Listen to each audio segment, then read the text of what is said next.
Hello and welcome everybody to another episode of Pod Strickland. I'm your host, Shwin and Stacy. In episode 463, I'm joined as always by my co-host Stacy. That is at StacyPen89 on Twitter. Stacy, how are you doing? Doing pretty well. Getting excited for Super Bowl and good win. A win's a win last night, but yeah. Well, good luck to you in the Super Bowl. I'm sure that beating the refs will be a tough time. But we're not here to talk about Super Bowl. We're here to talk about the Knicks and the NBA, in which many things have happened over the last week since we last talked. We're going to talk about the Knicks. We'll talk about those things and much more. But before we do that, I do have to make a few announcements.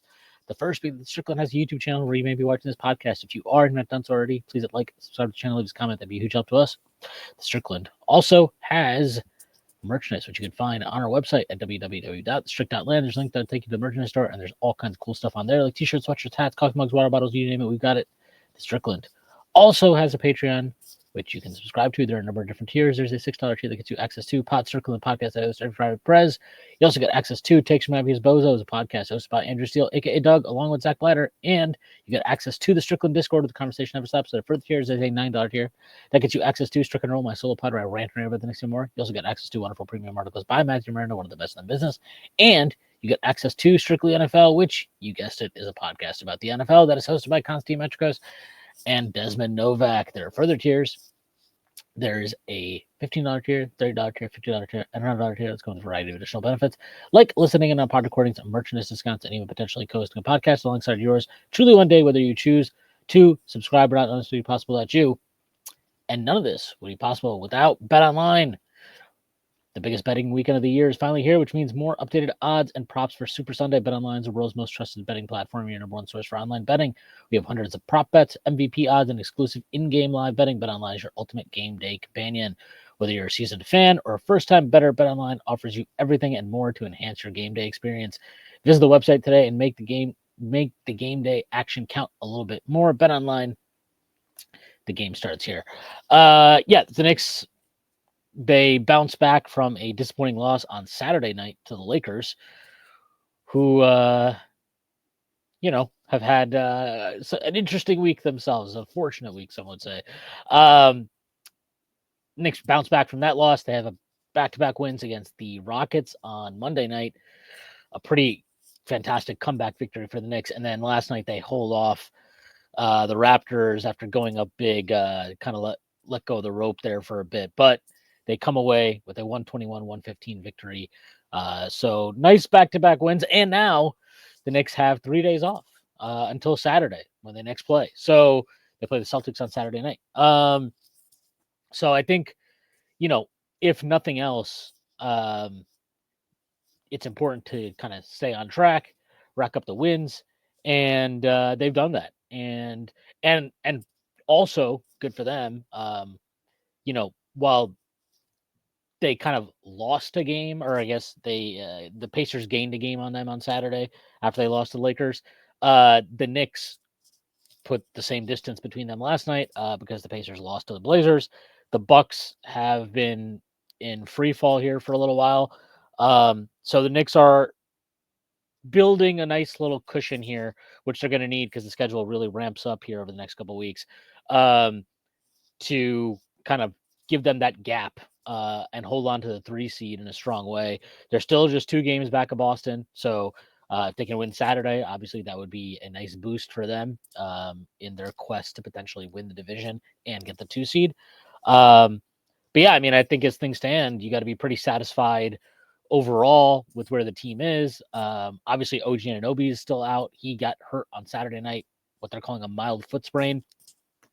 Personally, I don't expect to see him until after the trade deadline. Or sorry, not after the trade deadline, which is tomorrow.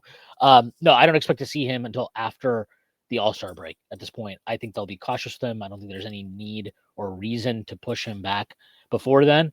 If you drop a couple of games before that, okay, so be it. But it's more important for the long term for him to be healthy, fully healthy. And again, the Knicks have built up a little cushion here. So they have the luxury of being able to do that. Yeah, I mean, how much do they have left to the All-Star break? I believe they play the Celtics, Pacers, and Hawks for the All-Star break. Yeah, I mean, so it's not like those are easy games. You should hope that you'd be able to get at least one out of the three without OG. It's less than ideal, but you got to think long term, especially with kind of the injury issues he's had in the past. It's kind of a shame because it would have been nice. I mean, it is definitely a shame, obviously, for OG to miss any time, but the Celtics are one of those yardstick games, right? And the Knicks haven't played them since the first game of the season, which, for a variety of reasons, it's a pretty different team now, and would have been nice to be able to see, with OG, how much closer they are to the Celtics, especially at home as well. Pacers and Hawks are two teams that have played the Knicks pretty tough, but you're thinking long term. Like you said, they've built themselves a little bit of a cushion here, 34-17.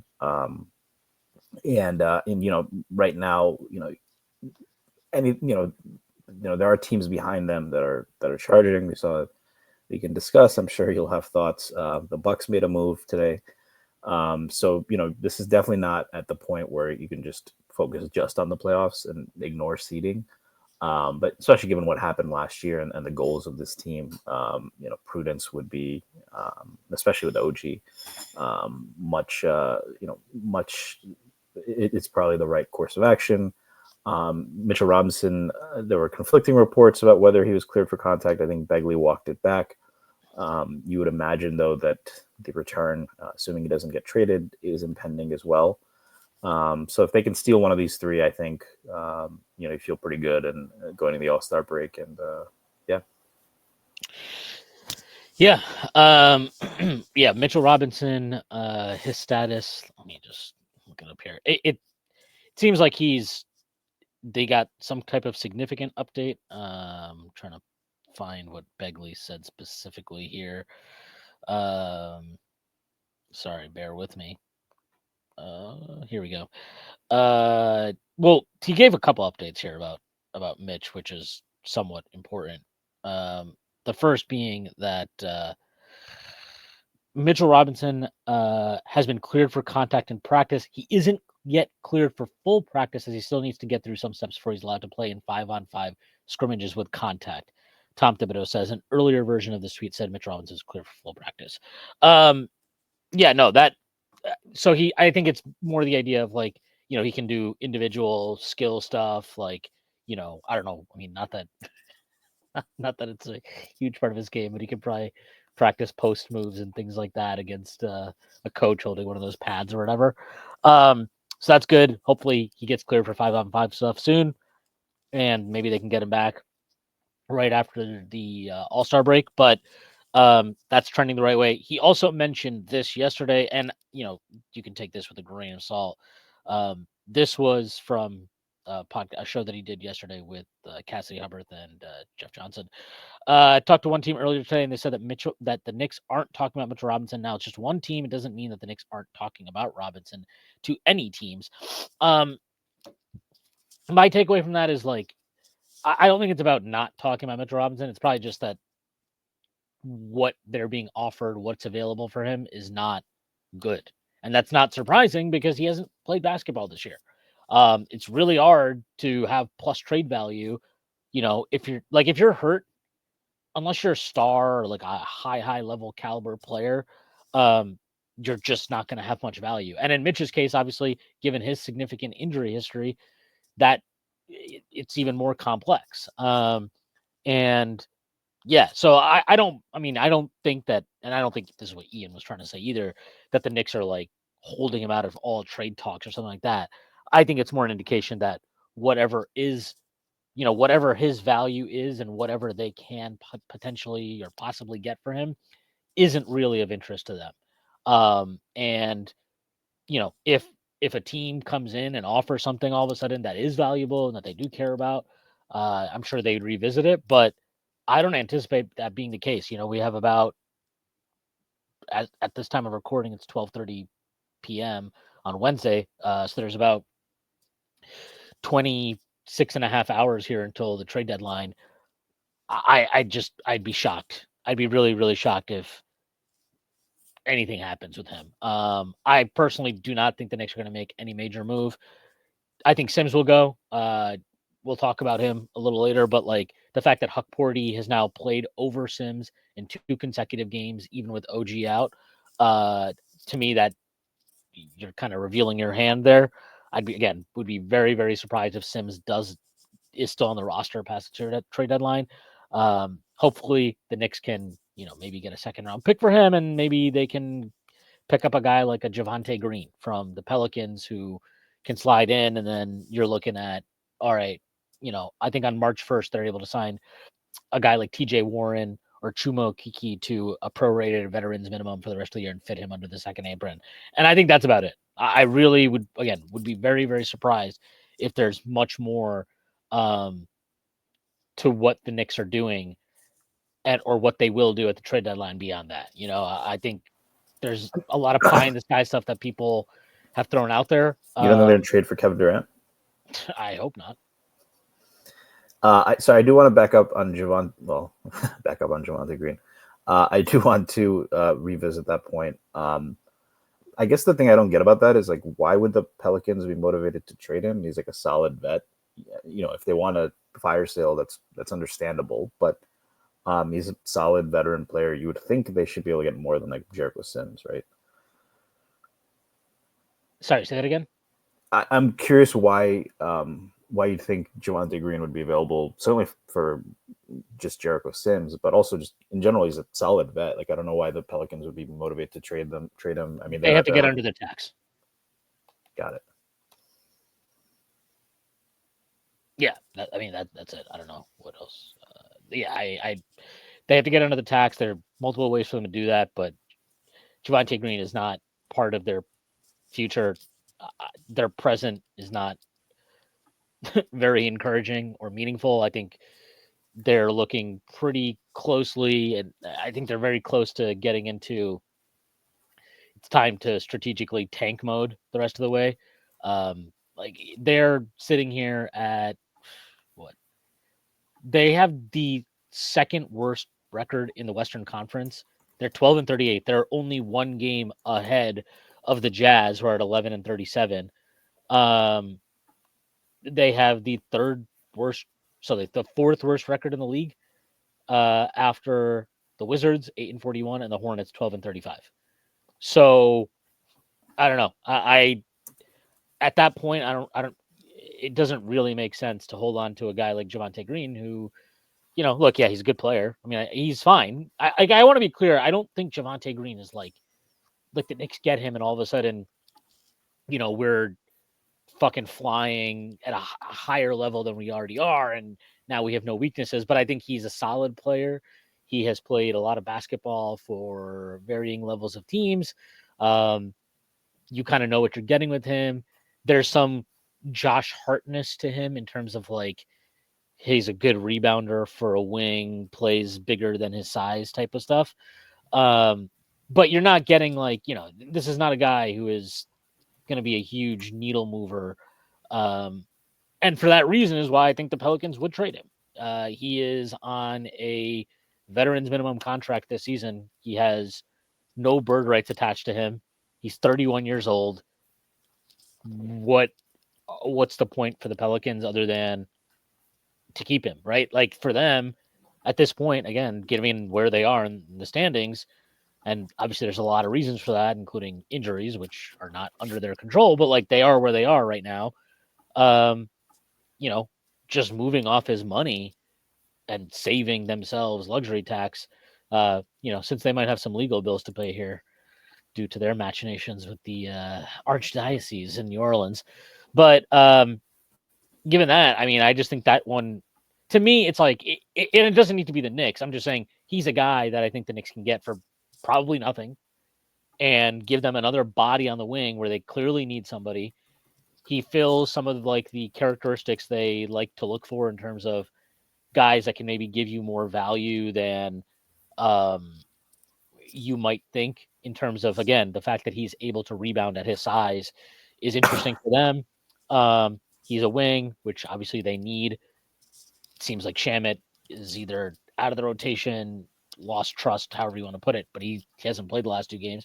Um, so yeah, like I just think that one makes sense, and I think we've heard interest in him from the Knicks side being floated. I think it might have been Mike Scotto that reported it a week or 2 ago. So I just that's one I'd keep an eye on because it makes sense for in a lot of ways, right? If the Knicks move Jericho Sims and then they bring him in, like that kind of it at least makes sense of the rotation a bit more, even in OG's absence, and even when they get back OG. So, yeah, that's kind of why I just kind of honed in on that one. Yeah, it makes sense. It's obviously a good fit. I think it gives you what perhaps Shamit hasn't been giving the Knicks as much of late. Good depth wing piece. He can defend. Capable shooter. He's athletic. Like I think they like in general they need to get more athletic as a team. So he gives you an element of that too, which I think is important. Yeah. And yeah, I mean, it's just a clean fit. Steal 10, 15, 20 minutes maybe. He's averaging 22 in New Orleans. Hasn't played on a whole lot of winning teams. But I think it seems like he'd be like a Tibbs type, kind of gritty and all that, defends. Again, like not a guy that you're just gonna completely ignore from three. Yeah, I mean, but I tend to agree that I don't think there's any big moves coming for the Knicks. We did want to get your thoughts. Is there anything Knicks specific you want to talk about real quick? Well, just a couple things. I think the Knicks have been increasingly, and this is not all the time, this isn't every situation, but they've been increasingly more willing to let Brunson switch defensively, which I think is a really good tweak. Like I look, he's obviously, we've talked about this a bunch, but like he's obviously not like a plus defender. We all know that, but he's not a sieve to me. Like he is, and actually, I would say that when you ask him to do more complex, like help rotation type stuff, that's really where his weaknesses show, right? Because he's obviously not a big fucking guy. He's not some elite wingspan player. He is not a high flyer. It actually exposes him, I think, more than when you put him in ISOs where obviously he doesn't have the greatest foot speed and he can get overpowered at times, but like he's a strong guy. He competes and he moves his feet well enough where he's not just constantly getting blown by or something.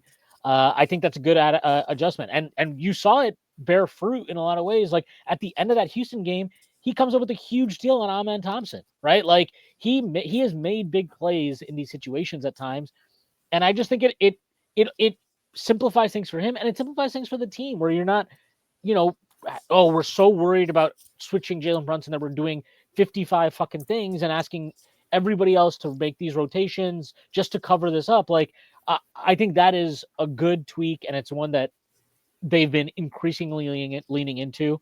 So that is a good thing, and I think that deserves credit. And then the other thing is, look, I mean, I think this is where I'll just let's start with that, and then I'll move on to the Hukporti thing. So I'm curious to get your thoughts on that one too. Yeah, I would tend to agree. I think it's a good point that when he's asked to do complex things, like his shortcomings are more around just physical capabilities, right?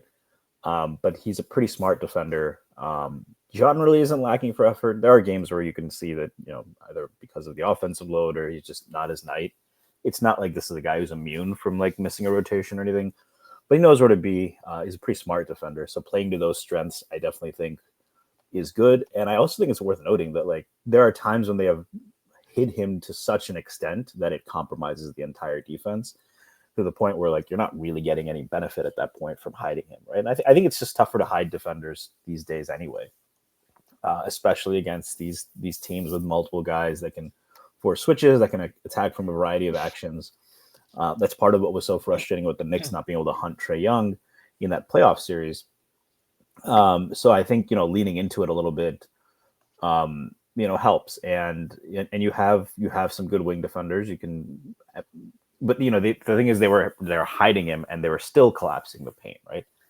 Even when those guys are getting attacked. So that is a welcome change. And I think I mean, like I said, I think Tibbs takes a little while to adjust. He likes his teams to kind of commit to memory certain things. But I also think, as good as that winning streak was, it was clear that there were some cases of overhelping, right? And we've had this 3-point luck debate. I certainly think the Lakers hit some shots that normally you don't expect them to, but Dorian Finney-Curry. Dorian Finney-Curry.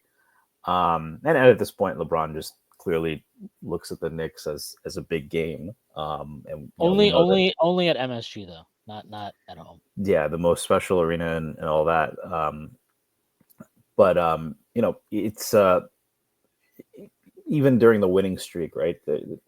I think the overhelping, and Tibbs obviously wants his teams to help in the paint, but combining that, I think, with hiding Brunson too much, I think it's good that he saw that there's probably times where you just want to play it straight up with Brunson, especially if you're more willing to be aggressive with Cat and pick and roll. The downside of that is he has started to the foul thing is becoming an issue. That's maybe something we're talking about as well. But I would echo your sentiments there. Like, I think this is something we've talked about for a while, right? Like, if you're just compromising the entire defense just because you want to avoid a Brunson one-on-one matchup, that's probably throwing the baby out with the bathwater.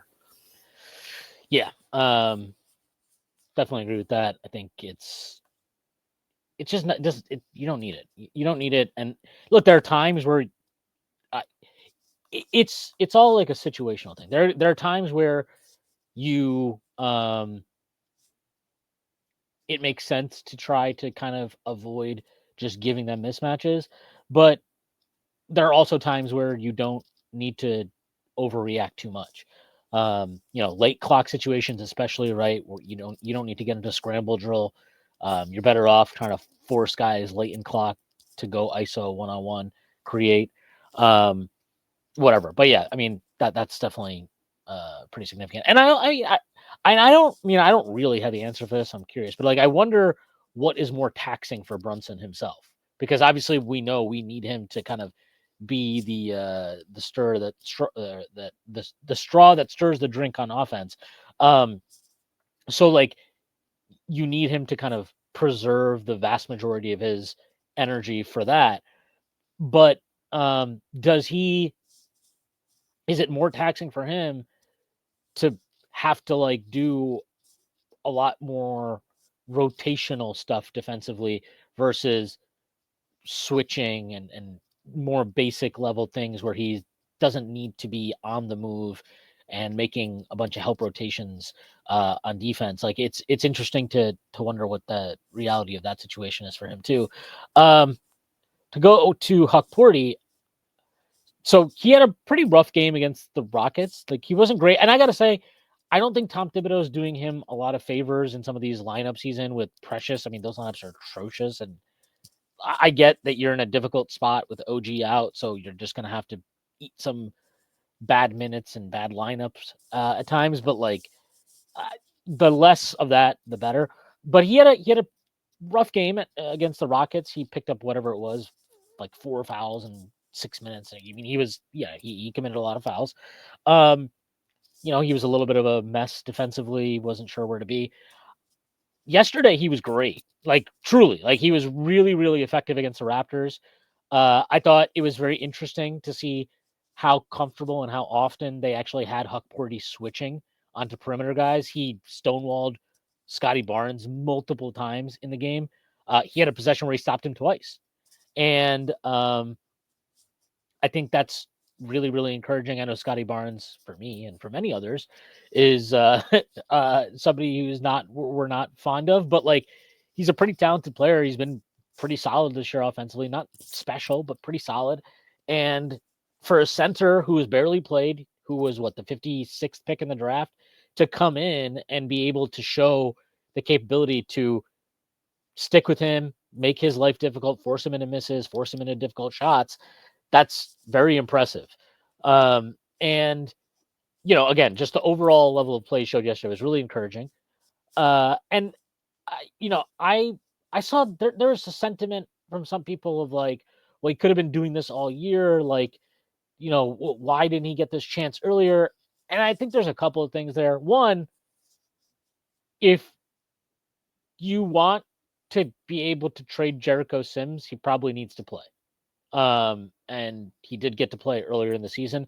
And to be fair to Jericho Sims, like, he was generally okay this year. Like, I mean, I'm not, trust me, I am no huge fan of Jericho Sims. I do not think he's some fantastic player or even a particularly good one, but he was okay. Like, he was not the most detrimental player that we've seen in years or whatever. Like, he was okay. Nothing special. Was happy for him to be out of the rotation when Precious got back, but he was okay. He did whatever you can expect of him to do. And if they get a second round pick for him or whatever, like, that's fine. But the other thing, and I just don't know, like, I don't think there is no clear cut answer for this. None of us can answer it. But like, Hukporti definitely has flashed really good moments when he's gotten opportunities, even earlier in the season, right? There was that game against the Cavs where he looked pretty good in the fourth. And then there was that game against Brooklyn where he had a really nice game. But he's also had games where he comes in and he looks fucking lost, which is fine. Like, he's a 22-year-old rookie, coming from overseas, and he's still getting kind of maybe his bearings here. But like, we don't necessarily know if he would have come in and the fact that he had a terrible game against Rockets and a good game yesterday against the Raptors kind of shows that there is still inconsistencies to his game, again, which is to be expected. He's a rookie. That's going to be part of it. There are ups and downs you have to battle through. But is there a benefit to him not getting thrown into the fire immediately and getting reps in the G League and getting time in practice, getting to sit on the bench and just seeing how other guys are playing, seeing how to execute schemes close up, and how this team runs its defense and what's expected of you in different positions and roles. I don't know how to answer that. I don't know if he's more prepared because of that or less prepared because of that. But what I will say is, if you look back, okay, so Leon Rose and Tom Thibodeau have been here since 2020 now. These are the guys they drafted: Emmanuel Quickly, Obi Toppin, Quentin Grimes, Deuce McBride, Jericho Sims, Trevor Keels, unfortunately. And then obviously Hukporti, Kolek, and Kevin McCullough, and why am I forgetting the fourth guy right now? And Dadier. So obviously those last four, they just got drafted this past season. None of them have really gotten a chance yet. But forgetting those, of the previous group, so of everybody else they've drafted, the only guy you would say who has failed to become any type of NBA player is Keels. And that was you can go back and look at that draft. There's basically nobody that got picked after Keels that is an NBA player that matters at all. That was just a bad draft. And so when you look at that track record of development and how players have come in and grown over time, and yes, obviously most of these guys are not here anymore, but Obi Toppin's having he's been a nice player for Indiana. Quentin Grimes is now on his fourth team on his rookie deal, but like, he's a guy that we know is an NBA caliber rotation player. Quickly, obviously we know him very well. And then, I didn't include them because they were not drafted by this regime, but even RJ Barrett and Mitchell Robinson, I would say those guys developed well under Tibbs. And like, when you see that, and it's not just limited to rookies, right? We see it with, Dante DiVincenzo and Julius Randle and, XYZ, Josh Hart having career year, all this type of stuff. Like, I think at some point I'm comfortable just deferring to them, like, to their track record and to what they think is the best way of bringing these players along. Because Tom Thibodeau's track record in New York, and really throughout his career, is pretty. It's good. We've talked about this extensively before. He has a good track record of player development. Now, I'm not saying that means he's turning everybody into a star or something, or that it's not frustrating when you think a young player deserves to play more minutes over a veteran, or he's not getting enough minutes, or he should start, whatever. I those frustrations are fair and valid, and I understand them. But I don't think it's fair to think that there's no method to the madness, right? Like, I don't think it's just like Tibbs hates young players. I don't buy that. I don't think that's what it is.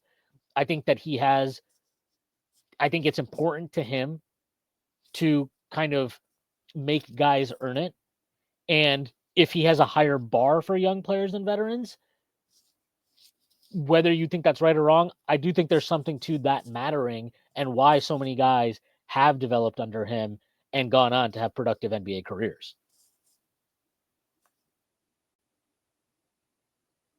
Yeah. I mean, it's so I'll say a couple of things. One, yeah, to your point earlier, Hukporti had some, he had a couple of really nice performances. You can see kind of he has a little bit more oomph at the rim than perhaps, Precious has the athleticism, but isn't a great finisher.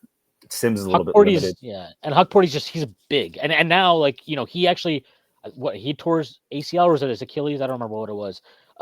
Before he even got to the league, so like 2 years ago, I think.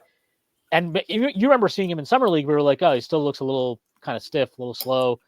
You can see looks like, I mean, ever since kind of we've seen him in the NBA, you can see athletically he looks much better. Yeah, and so he gives you that size, and he can, this is a guy with good coordination, a little bit more. He can take a dribble.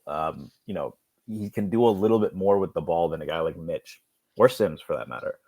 And Precious can probably do a little bit more, but most of the time you don't want him to, right? So it gives you a different look there.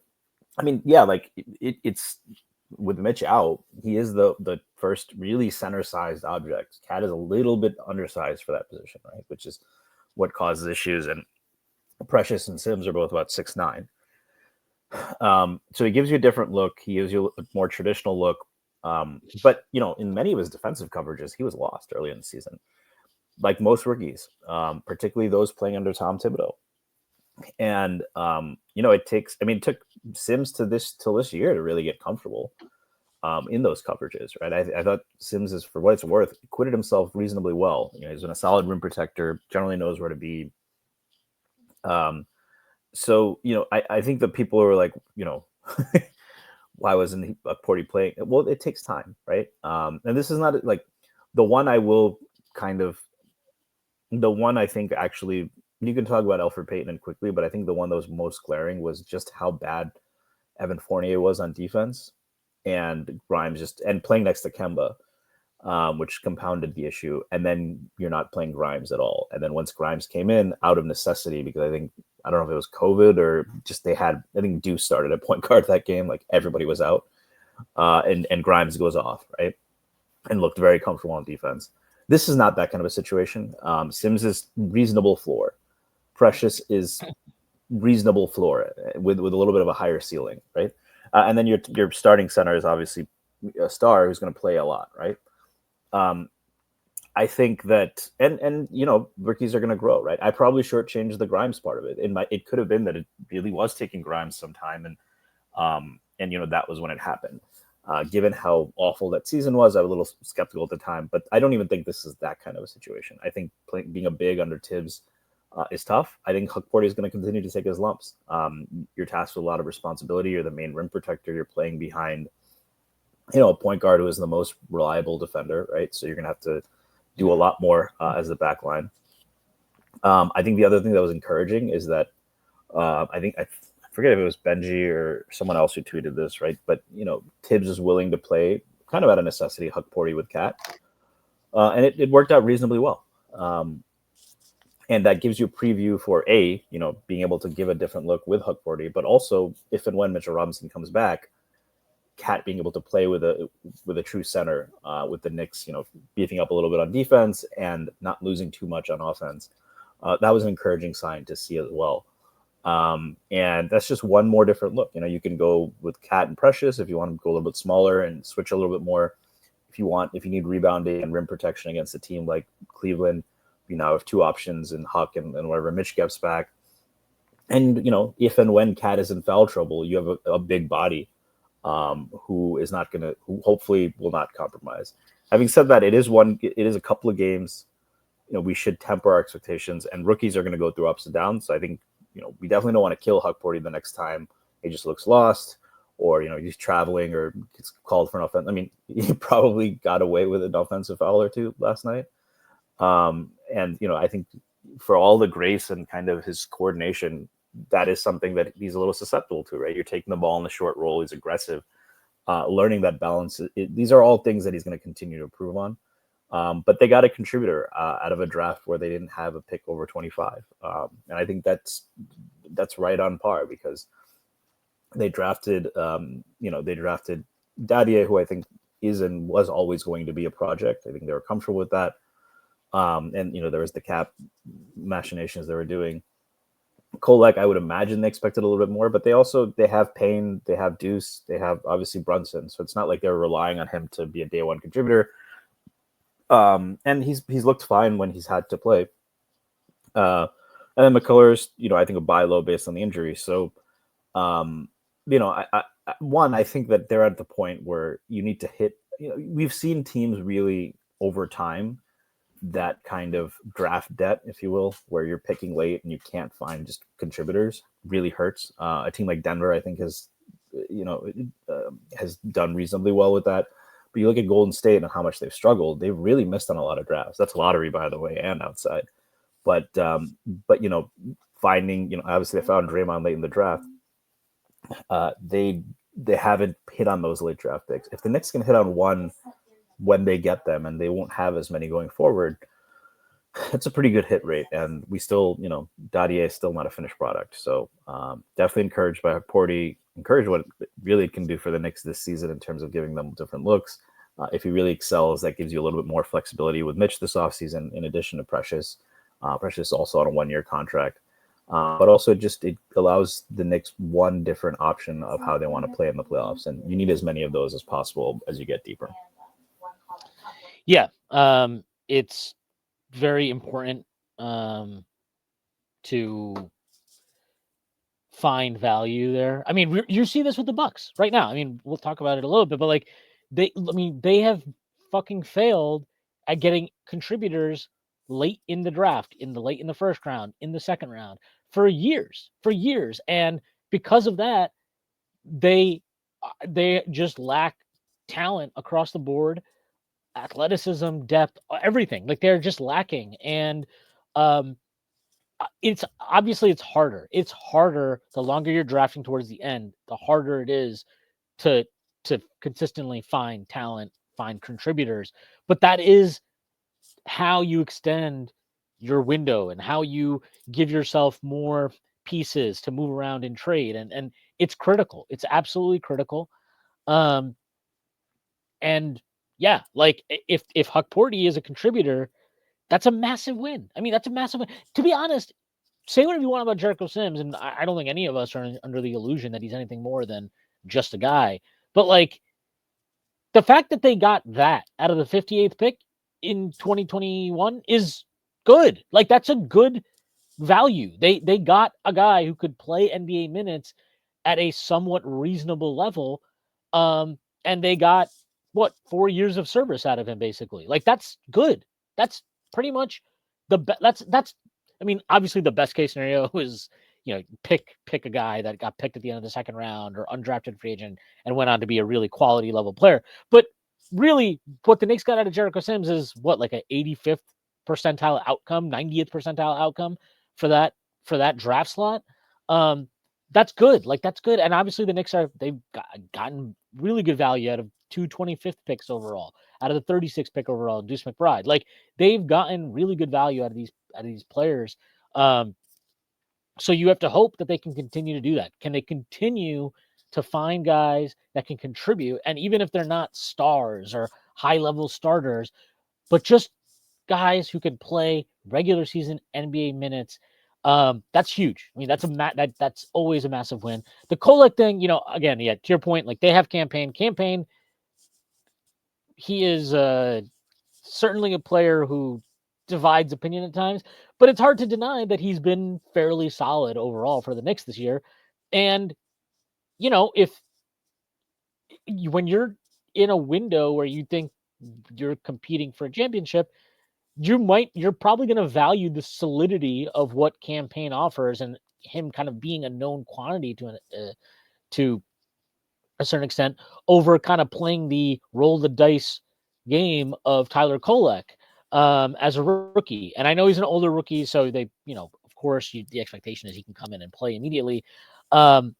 Personally, I think that when he plays with the actual NBA players on the team, he's looked pretty decent. But it again with Tibbs, I think we know he has a high bar for what he wants out of these rookies and young players, and that bar is always going to be high for him, and it might be unreasonably high at times. But um, Tyler Kolek, his book is not closed in New York, right? Like he has 3 years left on his contract after this one.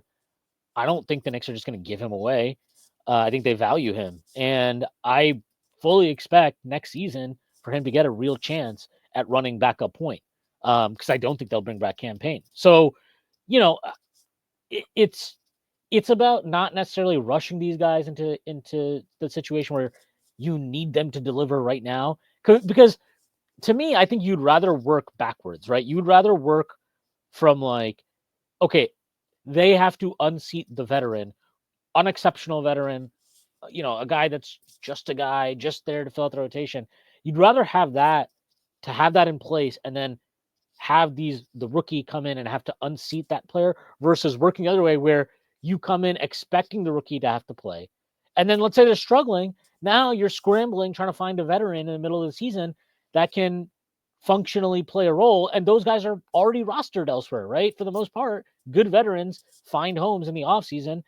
They're not just available, on the market in November or December or January. So then if you want to go get those guys, then you're looking at, okay, now I have to give up value in terms of in the form of draft capital or maybe in the form of players that we have on the roster to address this need. So um, I think the way they have managed these guys this season is more than okay. And I do understand the frustration that some fans have with it, but personally, like their track record speaks for itself. Like their track record of finding, developing, and then playing young guys that unheralded or lower down in the draft. I think that they've earned that benefit of the doubt, and that goes for the front office and it goes down to the coaching staff as well. So that's kind of, I don't know. Those are the only two things that really stood out to me about these last couple of games. I mean, not obviously there's a lot more that stood out, like Jalen Brunson being fucking awesome at basketball, but we already knew that. Like we already knew that. And also, I will say this: I thought Cat was really playing like a jackass for a few games. Like even going back to when they won 5 in a row, I didn't think he had a good game against the Kings, and I didn't think that he had a particularly great game against the Nuggets, and I don't think he had a particularly great game against the Grizzlies in what was a total beatdown, right? A 143 to 106 beatdown. But I didn't think that Cat was really great in that game. And then he was awful against the Lakers. Terrible. I mean, that was probably his worst defense. It might have been his worst defensive game of the season. And then I didn't think I thought that his fourth quarter against Houston was really good. But I think there's a few things. Like I know that the finger stuff is affecting his shot and whatever. I understand that. And I don't care about that. Like I mean I care in the sense that it would be nice if he gets back to shooting God mode from 3, but I understand why there might be some struggles there. And I understand why he's not as efficient finishing inside and whatever. But that doesn't frustrate me. What frustrates me is I thought that he was getting into this mode of just like arguing with the refs about perceived missed calls, and he does get a bad whistle. So I understand that frustration. But when you start letting that affect how you're approaching the game, your decision making in the game, your focus in the game, that is a problem. And I thought that is what was happening over this recent stretch of games. So for him to come out last night and play the way he did, and honestly carry them in a lot of ways for the first 3 quarters of the game, that's what you need. That is what you expect from him. That's what he's been giving us for the majority of the season. So it was good to see him come back and play at that level. And honestly, he closed the game well against Houston. But to the point you made, even in that, like you saw that he's having issues with foul trouble, right? He fouls out of that game. And I do think a few of those calls were really ticky-tack. I think the sixth foul, the foul that he fouled out on, I think that's a bad call. I think that's flat out a bad call. I get why the Knicks didn't challenge it because I don't think they would have won that challenge. But I think it's a weak call, especially in that game, given the physicality of the game, that way of the way that game was being played. I thought that call was super fucking weak. But he picks up stupid fouls, like, and then he, sometimes he's picking up foul because he's like, well, you didn't call it on the floor, and it's like, yeah, but like, what are you trying to prove here? Are you trying to prove that the calls aren't even? Because we know that already. Like, you know that inherently because you've been playing in this league for years, and you know that you don't get a great whistle. You know what they don't call for you and what they call against you. You know that. At some point, you have to accept it for what it is, and I don't know, not embrace it, but like adjust to it and accept that and play to that understanding. And I think he was off kilter for a few games with that. And we've said this about Brunson too. There are stretches he gets into where he's more concerned about, well, that should be a foul. He hit me here, and it's like, or even just like drawing fouls versus just trying to make shots. We've talked about that. I mean, this isn't even just this season. This is even last year we've talked about it. So like, this isn't just unique to Cat. And Brunson struggled with this too. And I mean, in that Houston game, the entire first half, I don't know what you thought, but I thought the entire fucking team, I was like, can you guys just shut the fuck up and like play basketball? Because I understand that you're annoyed by the officiating, but like, you can't win that battle in the middle of the game, or at least on the middle of a fucking possession. You can't win that battle. And on top of that, look at who you're playing. The Rockets, like, this is their whole that's their whole fucking thing. Their entire fucking thing is pushing the envelope, super physical, constantly. It's like the Seahawks, right? That Legion of Boom defense they had, where it was like, we're just going to hold you. They're not going to call PI on every play. I think, like, yeah. These ones, was it Carroll who said that? It was one of them who actually just said that flat out, right? Yeah. So, well, yeah. I mean, you only get that if you're the Chiefs. They only call that if you're the Chiefs. But like, no, like, you're not. Yeah, like they're not. They weren't going to call PI on every play. They're not going to call defensive holding on every play. And it's the same concept for a team like the Rockets, where they're like, we didn't call a foul every play. We dare you to make this the most unwatchable game possible because we know you're not going to do it. You're not going to do it. And that's the team you're playing. You have to understand that. And to their credit, especially, I thought Jalen Brunson, who was magnificent. I mean, honestly, that was his best game of the season. I know that he's had monster games this year. That was I am not letting us lose. That was I am not letting us lose this game performance. But I thought in the second half, like, he was still complaining, he was still upset about the officiating, but I thought the way he went about it, the way he went about having that conversation, that back and forth with the refs, that's how you do it. You do it like, he made a shot in the fourth quarter where I think Jalen, like, it was Dylan Brooks that I think hit his arm. Like, he swipes through, gets his arm hit, still makes a shot. But I'm like, and then he's like complaining about the whistle. But I'm like, when you play through the contact, right? When you're like, I know I'm going to get hit here, and I'm either going to get the call or not get the call, but I'm not going to let that affect that I'm going to get this fucking shot up here. My focus is getting the shot up. It's not necessarily to just get to the free throw line. And I thought that spoke to him kind of just like accepting what the game was in front of him and what it required to win that game. And he did win that game for the Knicks. I mean, he was incredible. That was an MVP caliber performance. That was a first team All NBA caliber performance against one of the best defenses in basketball. And not just one of the best defenses in basketball, but you go back and watch the first time we played Houston and various games this season when Brunson has struggled. That's a team that is littered with the exact type of players that at times can give Brunson trouble. So for him to kind of get out there in that second half and basically it was like, Dylan Brooks, I'm going to burn you. Amen Thompson, get the fuck out of here. Tari Eason, like, dagger 3 in your fucking eye. Like, he took all those guys and embarrassed them and schooled them at one point or the other. So That was a tremendous performance. Probably again, I think that was his best game of the year and one of his best, honestly, and at least regular season wise, one of his best as a Knick. Yeah, I mean, he's had a bunch of really good performances. I think the warts are not as bad and not as pronounced or as harmful as I think you and me probably thought when he was in Minnesota. Right? There's we know that there's certain antics and annoying things he does. Right? I think for the most part, I've rarely seen him give up on defense, but something we criticize Julius Randle for, and he's been more guilty of late, is Cat, stop complaining to the ref, get back on defense. I think it doesn't snowball as much as it did with Randle.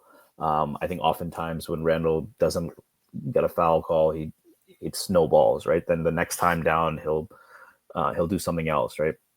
I think these are much more muted versions of that. And it's just, and we knew he had issues with fouls. I think it's more frustrating because of just how avoidable they are. That the fact that it's killing the team. Well, that is a big issue because, look, if your backup big is Ariel Hukporti, as again, encouraging performance, not really a situation where you have to rely on him because Cat is in foul trouble. And he's our second best offensive player. I think it's worth highlighting just how I think Brunson. We were talking about this. He's gone through some rough stretches. I said like February, his last 2 seasons, part of it's been by necessity because of injury, but that's really when he turns it on.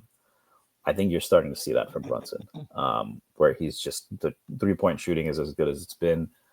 It's getting back to that point when Brunson's in the paint. Like again, second half of last year, second half of the year before, there's a noticeable like when he's in the paint taking that midi or that floater or the fadeaway, you're like, this is going in, right? Whereas early this year, that's it's still a shot. It's not like I'm saying it's a bad shot or that he was horrible at those, but you don't have that same level of confidence every time he's taking it. I feel that the last 2 games, and I think given how I think you've talked about this, right? It takes him a little bit of while to ramp up to that level. It's kind of even like ramped down. He's still a 24, 25 point guy because he's just that good. But I think that's a scary proposition for other teams in the East. And I think it's helpful that when Cat does go through these things, that's probably what kept him a little bit from being the number one guy in Minnesota or being that level of number one guy who could carry a team. Certainly has the talent for it. One, there's also the ball handling issue. It's not really a guy who can initiate in the same way as a guy like Jokic. But I think it's also that this is a guy who is prone to frustration and not to the level of a guy like Randle, I think, but letting that affect. And I think what you're seeing from the Knicks is that they don't need him. They can weather those storms because they have another superstar. They have other guys who can step up. And I think that's a scary proposition for the rest of the East. Yeah, I mean he's playing his best basketball right now of the season. And yeah, to your point, like this is generally been a trend with him, at least since he's been in New York, where that he kind of gets everything figured out in the middle of the season and then he starts ramping up. Last year was a little bit more out of necessity because we just needed him. But even the year before, Randle got hurt course. then, and that's when his scoring really took off. Right, there was a 48-point game against Cleveland, those kind of things. So it's partly necessity, but I think there's something to it that like he just misses so many shots that you're expecting to hit early in the season, and then he just doesn't the second half. That's what the trend has been. So yeah, he's been really really good, and I think his decision making is clearing up, and yeah, I mean it's I think he's in a good place right now, and they need him to be because they really need him to be right now with OG out too, right? You got to make up for the difference. Obviously, Brunson's not going to make up for what OG is. You can't make up for what OG does defensively. It's a matter of, well, how can you make up the gap, right? How do we make up for OG in the aggregate? And I guess for Brunson, or at least while he's out, that might require Brunson to be more offensively and carry more of an offensive load and hopefully push us on that end of the floor, which he has.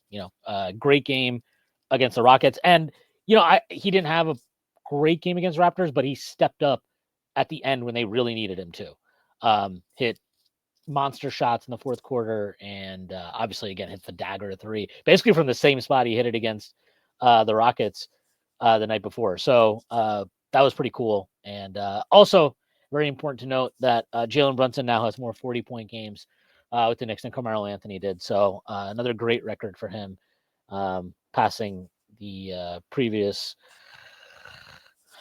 alleged franchise player, Carmelo Anthony. So, all right, moving on from the Knicks. All right, look, so I haven't talked to you since then.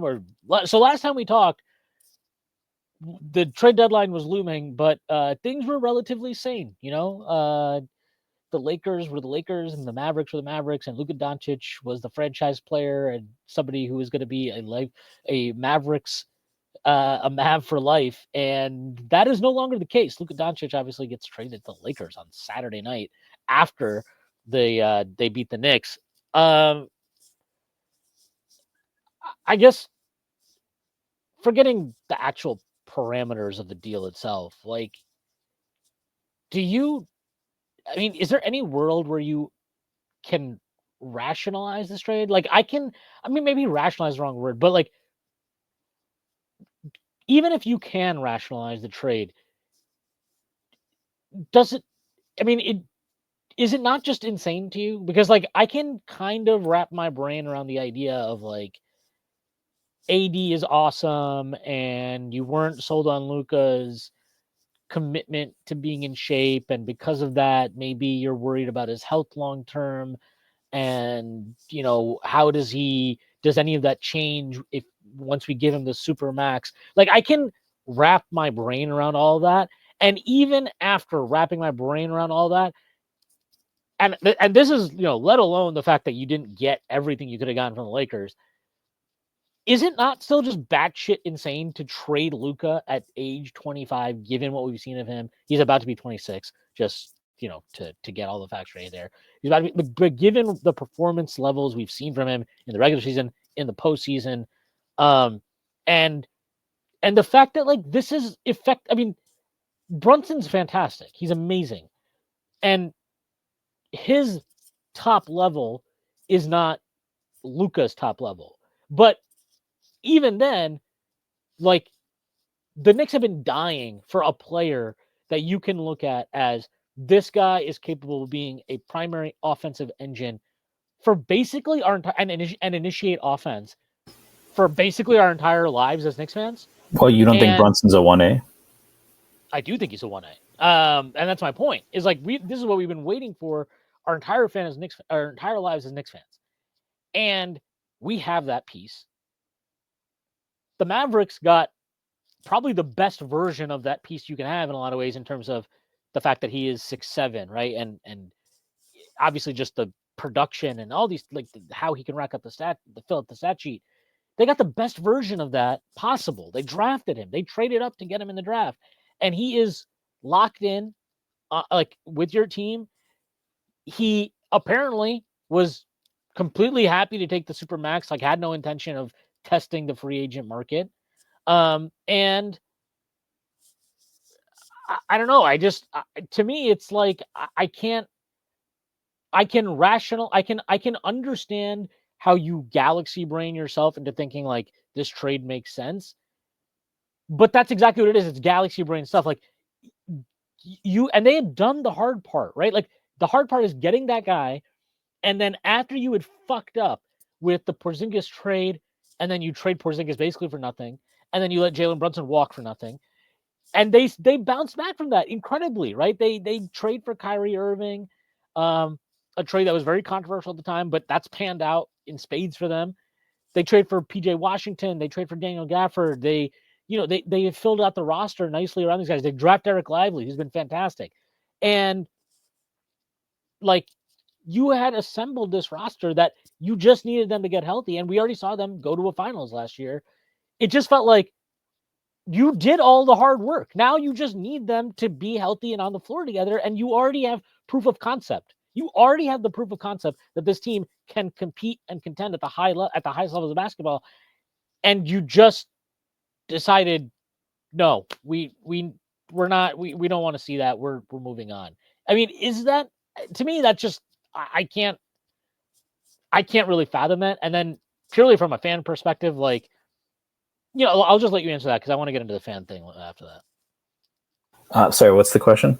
Just like I mean, what were your thoughts? I guess about it because I just can't really fathom like getting to a point where I'm trading Luka when he's not asking out and he's not old and he's obviously still very productive when he plays. Yeah, I mean, but this was, I think this is the most shocking trade I've ever witnessed in pretty much any sport I follow. I was doing the rundown actually after the Lakers loss with Matt Miranda, and I see in the comments like Luka's a Laker, and I thought people were trolling, but it took. I mean, I think it took the entire world, the entire sports world in the U.S. I don't think that's an understatement because you had NFL players, baseball players, just shocked. Given the way Nico Harrison is operating, it feels a little bit like trying to get his guys. There's a lot of reporting and speculation. I think following that up with the Grimes move, obviously there's like salary cap savings there. So I guess that one makes a little bit more sense, or it prevents them from going over the first apron next year. And with Kyrie a free agent, that matters, right? So these teams are being squeezed. But I think it was, there was some, I would imagine there's some kind of clash between Luka and the front office. And I also think it's a little bit of a shift in timeline, right? Because you never trade Luka Doncic, and him and Kyrie was good enough to get to the Western Conference Finals. With just Kyrie, they're contending. Does he figure that maybe if you want to just go in now and win, are you better off with a guy who's always in defensive player of the year? I mean, let's not pretend Anthony Davis is a scrub. This is still, when healthy, a top 5, top 10 player. So I think that the people who are dancing on the Mavs' graves, it's a little premature. I think they're the biggest threat to OKC in the West at this point. I agree. Actually, I think they still have a window in the next 2-3 years. But they still need to get. They need another ball handler desperately now, for sure. They need another ball handler, and most important. I mean, it's just Kyrie. I think has now become a reliable whatever. The stuff that he was doing in Brooklyn, that seems to have been mitigated. He's just showing up and playing really well, by the way. But Anthony Davis is 32 and doesn't have a great injury history. So you haven't hurt your title window in that sense. There's an argument that Anthony Davis on the court fits a little bit better with Luka. With Kyrie, you mean? With Kyrie, yeah. But the other part of it is they had 48 minutes of Luka or Kyrie, and Kyrie could fit next to. I mean, the thing is this, right? Luka is this specific type of star who needs someone like Michael Brunson. That's why Brunson fits so well. He can play off ball, play on ball. Kyrie also probably a little bit underrated as a defender. So in that sense, it was a good fit. But if you're saying, but I think it's clear that look, they released the report about allegedly he was 270 pounds. I mean, he released an Instagram video. I don't think he looks 270 pounds. But he doesn't look 270, but he's definitely not in prime shape. Yeah. I mean, you can just look at pictures of him from like his first couple of years in the league to now. I mean, it actually is incredible that like he's as productive as he is when you're like, are you getting fatter? Yeah, the only NBA player with a dad bod, right? Like, he's, and I think that's probably a point of frustration for the front office, right? You have a guy with that level. Look at the guys who have made it, right? Look at LeBron or Giannis. I mean, Giannis is an extreme example, but as you get older, you're supposed to get more defined, more muscular. And Luka's strong. Don't get me wrong. Like it's not like it's all bad weight, but that was, I think.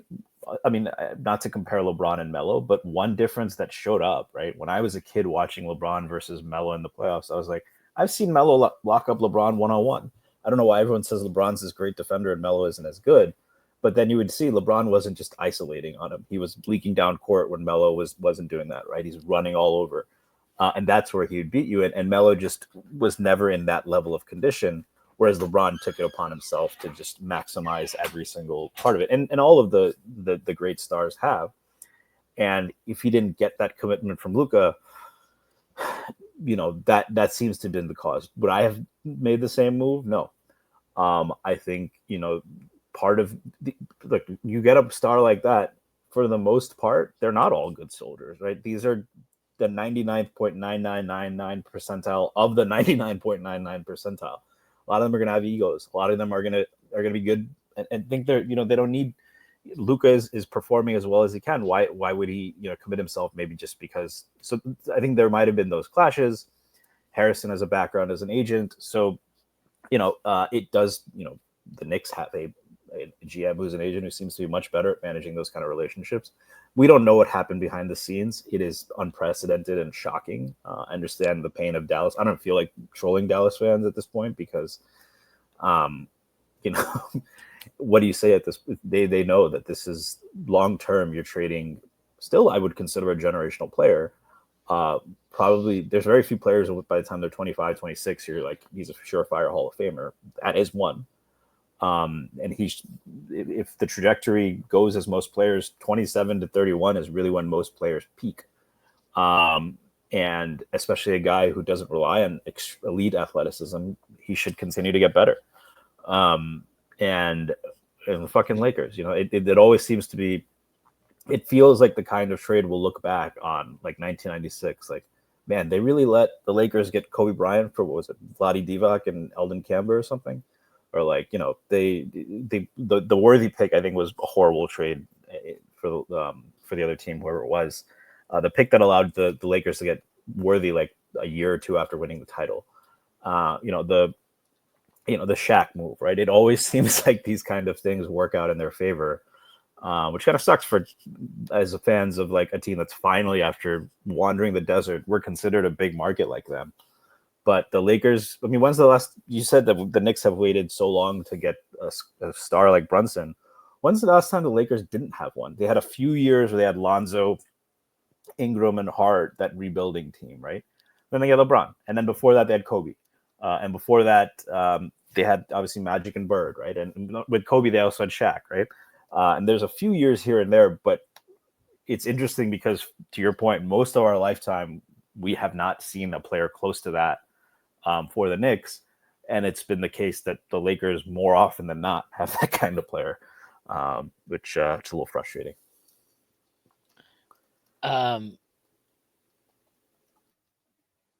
Yeah. I think there's a couple things, like, even if, let's just say, which I don't agree with this, but let's just say this is a fact.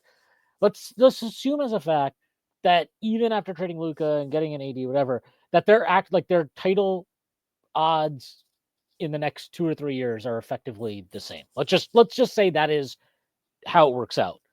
Okay. The issue is Luka gives you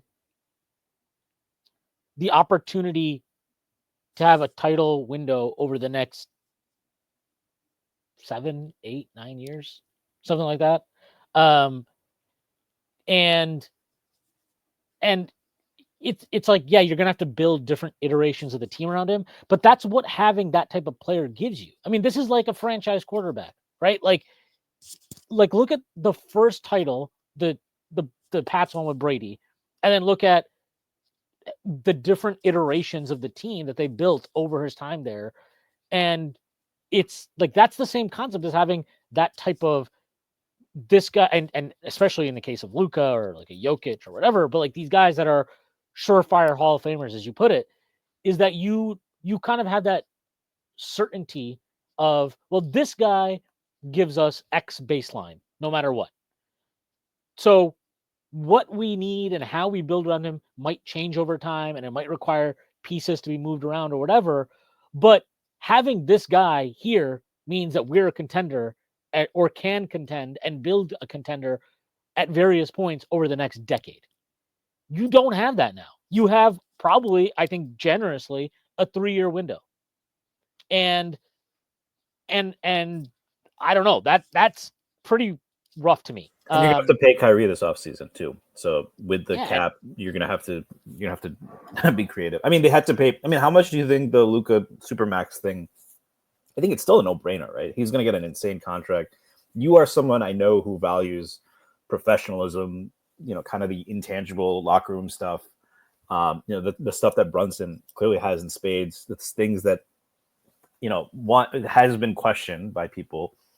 Showing up in shape, those kind of things. I know you. I think you put a higher priority on that than even I do.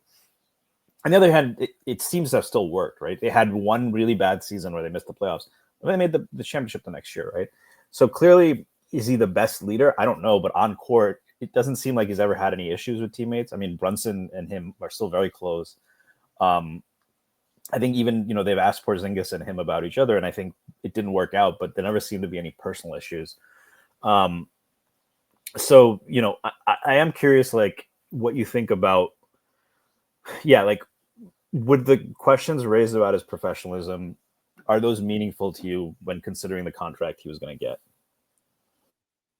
Professionalism meaning conditioning, all of that, being available, proper habits and all that. I think that stuff is you can be concerned about the professionalism and the conditioning and whatever. I get that. I'm just not trading him. I wouldn't have traded him. At least not. There's two things. One, I wouldn't trade him. If I was going to trade him, I'd get everything. I'm getting your 2031 first. I'm getting your 2030 pick swap.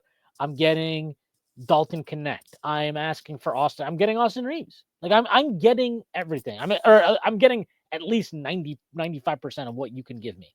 I'm getting second round picks. I'm getting all that shit. To not get that to me that's like I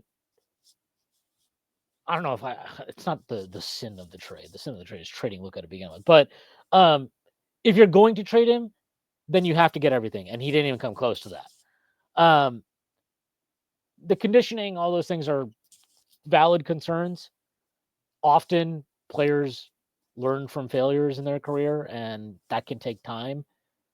I would just have bet on him maturing and getting to that point in his career where offseason conditioning became a priority, diet became a priority. Maybe that's wrong. Maybe he's never going to learn that, and his years of greatness will be cut short as a result. But we don't know. Like we don't know that. But I would have bet on it. And look, there's stuff that Luka that drives me nuts. I think that he's super lazy on defense sometimes. He's not even just lazy. Sometimes he's just doing stupid shit on defense. There was a game earlier this year I watched where they played the Jazz where his closing sequence defensively to end that game was like a fucking joke. I mean, they lost the game largely because of that.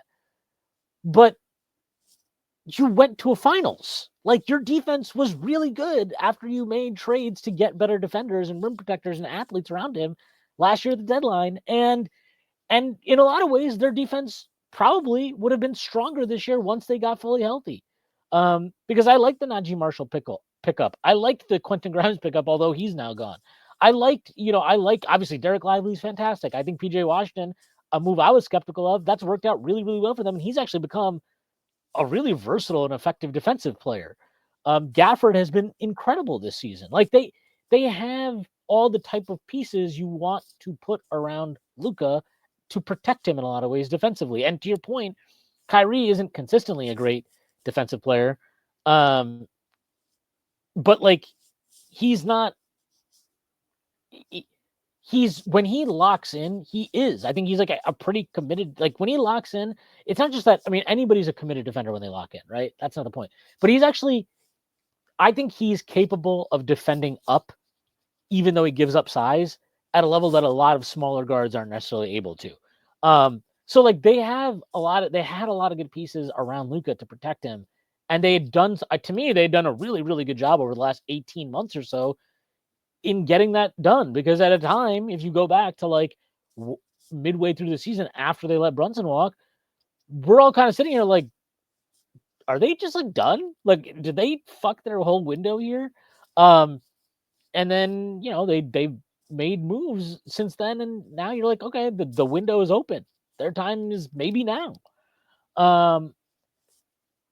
And so like that is all very, very confusing to me. And And from the reporting we're getting, right? The reporting is one, Luka was planning on taking the Supermax and was happy to do it, had no intention of leaving Dallas. But then you get Nico Harrison talking about like we're going to come to a point in the next over the summer where the Supermax and all what it sounds like to me is they were not going to give him the Supermax, or they did not plan on offering it to him, or they weren't comfortable offering it to him. And because of that, they anticipated there being tension there, which might cause Luka to then be more willing to leave. So when they say they were getting ahead of things, to me, they were not getting ahead of Luka asking out or Luka turning down a Supermax. They were getting ahead of the fact that they weren't going to offer him a Supermax, and that would create tension, and that could lead him to therefore pushing his way out or being willing to enter free agency in 2026, and they did not want to deal with that. That is pretty interesting to me because they're effectively saying that as great as he isn't worth this premium that we are going to have to pay him. And their reasoning for that could be all over the place, right? Maybe they don't think he's worth that 35% of the cap because of the restrictions that you have under the new CBA. Maybe they just don't think he's worth it. Or maybe they didn't want to pay him. I don't know. I mean, they clearly didn't want to pay him. That's not a maybe. I don't know. I don't know what led them to that evaluation, but that was the evaluation. But to me, I think what's like as a fan of basketball, obviously, and the way we use sports as like an escape to all kinds of fun things that are happening in our lives at the moment.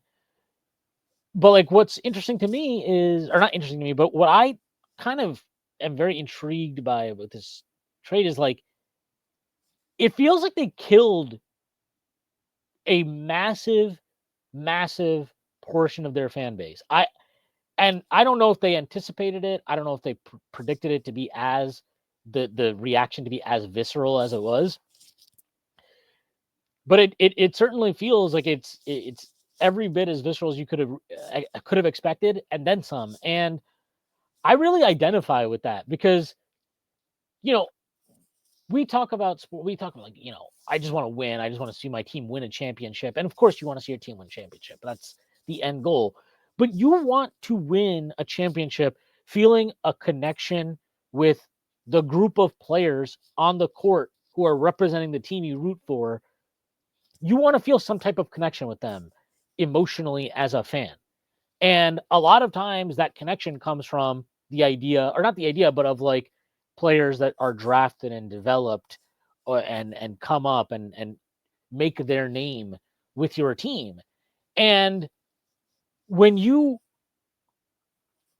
like, if you think about it, they kind of had obviously Luka is its own thing. He's the number 3 pick, and he's one of the top 3 or 4 players in the world. But like you have let Brunson walk, who was drafted by your team and was emerging as a star at the end of his time on your team. You let him walk, and he goes to New York, and he's now obviously a superstar. Okay, but we still have Luka. We still have Luka. He's ours. We drafted him. He's going to be here forever.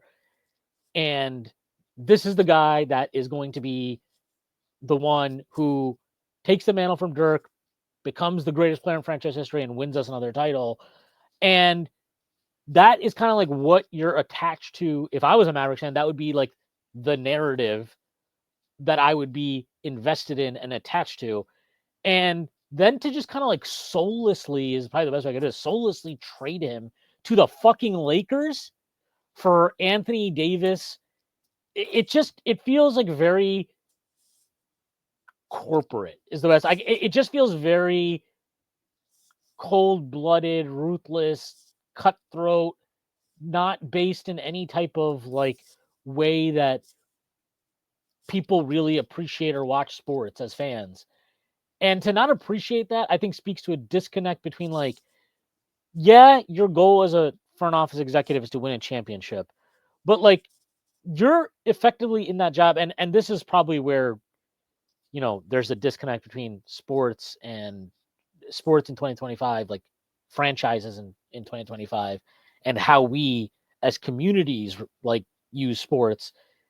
To us, like the Knicks are a team that it's supposed to represent New York, and you want to believe that they are playing their heart out on the floor, not just to win, but for the fans, right? Like for us.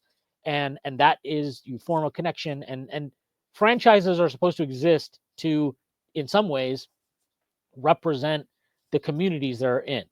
And there's a bond there. There's a bond that's supposed to be formed there. And I think they just totally they either misread or didn't give a shit that Mavericks fans, yeah, like I'm a Mavericks fan, but I want to win with Luka. Like he's our guy, and I want to win with him. I don't want to win without him. I don't want to trade him to win. I want to win with him. If I can't And have you, I don't want nobody, baby. yeah, but it's real. Like I truly believe this. If the Knicks traded Jalen Brunson for the Kevin Knicks Durant. if the Knicks did the same fucking trade, if the Knicks did the same fucking trade, they trade Jalen Brunson for fucking Anthony Davis and whatever, I'd be like, what the fuck are we doing here? I'd be pissed. I don't think I'd watch a game the rest of the year. I really don't. I really don't. I don't like the Knicks have done a lot of stupid shit in my life.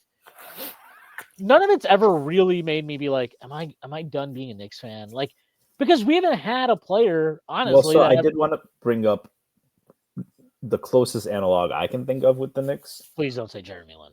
No, I was going to say I'm not saying like how it turned out, right? But after the KP trade, the thing that you are saying was a thing that was said by everyone from Max Kellerman to even a lot of rational Knicks fans, right? Like KP gave the Knicks hope, high draft pick, first young player, embraced New York at a time when a lot of other stars. Yeah, I didn't buy any of that shit. He embraced New York. How did he embrace New York? He spent like 2 years fucking like shitting on the organization. Not like it's not the same thing. Like, and also at the end of the day, KP had made one fucking All-Star team, which he didn't even play. But he's not as good as Luka. But I'm talking about like the kind of what you're talking about with the fan experience and wanting to win with a guy. I think a lot of Knicks fans felt that way when the trade happened. Maybe even you did to an extent. I mean, I think once everything came out about the trade, I was fine with it. If I like this is the thing, like KP was still not at a point where I'm like, oh well, it's cool if he wants to stay, but like he isn't necessarily so good that you can't trade him. I'd never felt that way about KP. When they were talking about maybe trading him at the draft in 2017, I was kind of like, I don't think that's insane, especially given like he's butting heads with the front office and whatever. Whoever you want to blame there is fine, but like I personally didn't think KP himself conducted it. I didn't think he was conducting himself that well. And maybe that wasn't him. Maybe that was the influence of his brothers or whatever. To me, the Luka thing is just different because he had established. He made 5 first-team All NBAs. He's already made 5 first-team All NBAs in his career. He has led you to a finals. He's won you a Western Conference Finals already. Like he has gotten to 2 Western Conference Finals in his career. Like he has already played at such a high level that if this guy wants to stay and he has no intention of leaving, I never want to trade him. I do not want to trade him because I want to win with that guy. KP had never earned that. He had never shown that level. Never been to the playoffs, right? Yeah, and he had butted heads with management in a way I don't think Luka ever has. I don't think Luka really is. I don't remember a bunch of stories about him being like, trade for this guy, trade for that guy. I'm none of that shit. I don't really remember that. I mean, I'm sure he was pissed off about management when they missed the fucking playoffs in 2023 because they let Jalen Brunson walk. But I don't remember hearing a bunch of stories. I mean, I heard stories about like he wants to win, he wants to compete, and if that doesn't change, he might look to leave down the line. But I don't remember any stories about him like starting to throw his weight around and like demand X, Y, and Z things. So I don't know. If I was a Mavericks fan, I might not be a Mavericks fan today. I might just be checked out because what am I rooting for here? I'm rooting, like, I guess. At least you have the Cowboys. Yeah, well, yeah, right. But it's not just like, yeah, you root for the laundry, but you got to have somebody wearing the laundry that you care about and identify with and like feel strongly some type of emotional bond with as a fan. At least that's how I view it. And like I just couldn't imagine it. Like I'm a Bills fan, so I would I want if the Bills win one Super Bowl with Josh Allen, I would be fucking over the moon. I'd be thrilled. If they traded Josh Allen and got like I'm trying to Miles think like Garrett.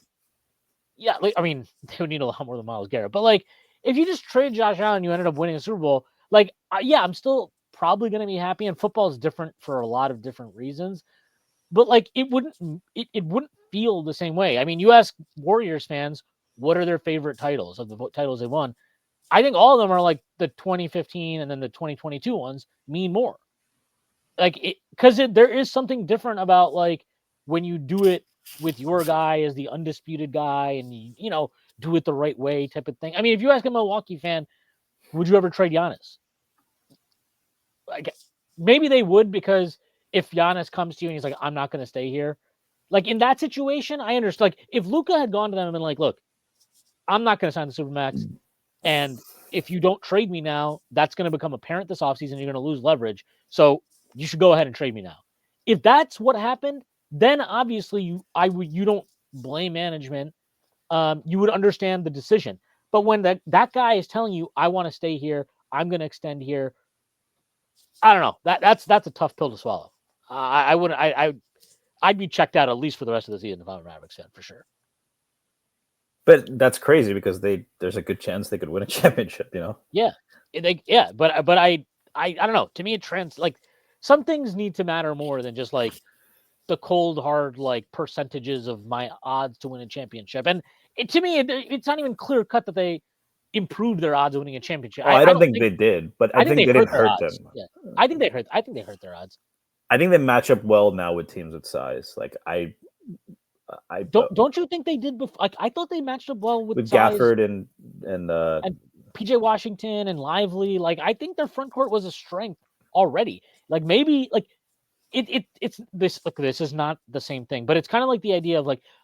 So let's say you're internally like, we need to get another big. We need a big that can play the 4 and also give us minutes at the 5. And I know that specific archetype, right? The archetype of can play the 4 and the 5, very, very, very hard to find. But could you have like found somebody who did that to give you a proof of concept that didn't cost you Luka fucking Doncic and before you do it? Like I don't know. I just it's wild to me. It's wild to me. I think it's the craziest trade I've ever seen in my life is in any sport. Yeah, I mean, getting back to what you were talking about, kind of the emotional component or whatever, that is kind of how a lot of us reacted after the IQ for OG trade. Yeah. I don't think this is the same because I'm not saying Emmanuel quickly is Luka Doncic. But winning is a bit of a cure-all, probably more than we're considering. But yeah, I think Luka's just a completely different conversation there. I just think when you're at a certain level as a player, like yeah, we all love Quickly. It's a lot easier to get over trading Emmanuel Quickly than it is like trading Luka Doncic. To state the obvious, yeah. Yeah, but like it could because it's not. It's an emotional thing, but it's also emotional because you know that guy is good enough. Like he is good enough, whether he does it or not, right? Like we've argued and butted heads about this so many times, right? Where it's like, well, this guy didn't win a championship, so I value the guy that won a championship more than him. And it's like, well, you're letting titles. Okay, that's a separate conversation. But like, I would never tell you that James Harden was not good enough at his best to be the best player in a championship team. I would never tell you that Kevin Durant at his best was not the best player to be on a championship team. And we don't need to do the Warriors debate of like whatever. You get what I mean though. Like to lead like a normal level of talented team to a championship. Like I think those like there are numerous players in NBA like Charles Barkley, the pedophile in Utah. Like there are numerous players in Patrick Ewing. Yeah, there are numerous players in NBA history that were clearly good enough to be the best player in a championship team that didn't win a championship. So when you have one of those guys to trade it away in the like before he even hits his prime, really? I mean, when has that happened before in the NBA? What like the last one is probably. I mean, I'm certain I'm forgetting guys, but like that and remember, this is a guy that he didn't ask. He did not ask to be traded. he did not walk in free agency. The team proactively decided we are going to trade him. I can't think of a single one. I cannot think of a single player that's happened before. Yeah, I mean, I think the closest I can think of a guy clearly in his, I still, it's not the same as actively trading him. Depending on what you read about the situation, what you hear from, it certainly looked like Orlando did not pull out all the stops to keep Shaq. That is Yeah. given the magnitude of the player, that is what I can think of in terms of the closest failure. But to your point, they didn't actively trade him. To the counterpoint, Luka is not Shaq yet. Well, certainly maybe in terms of weight, but not not in terms of. But that is what comes to mind for me, where it's just an organizational failure not to keep a guy who's probably going to be MVP level player for the next 10 years. Yeah, it's. Go ahead. Yeah, Carmelo asked out, right? Cleveland technically traded LeBron, right? Wasn't it a sign and trade to Miami? They got like the number 2 pick or whatever, or like they got like picks. But he asked out. Porzingis didn't ask out, and the Knicks traded him, so maybe that. But like, wasn't Luka, to your point earlier, right? Just a player that this good getting traded, period, never happens, right? Unless they ask out. I mean, who's the last guy that was that good to get traded? Anthony Davis? I guess. I mean, one pair. Yeah, and I just thinking about it historically, Moses Malone was a restricted free agent who signed an offer sheet after he had won MVP with the Rockets. He'd won 2 MVPs with the Rockets. Signed an offer sheet with the Sixers, and their ownership decided not to match it. So, like, I guess, like, if you wanted to say, like, if Luka had gone to free agency and some team could offer him a supermax, would the Mavericks have matched that offer and let him go, or just let him go? Like, I guess but like that's basically the only other one I can think of, and that's Moses Malone after 2 MVPs. So it is very, very significant, and obviously he wins a championship with the Sixers. I think he wins a 3rd MVP with the Sixers too.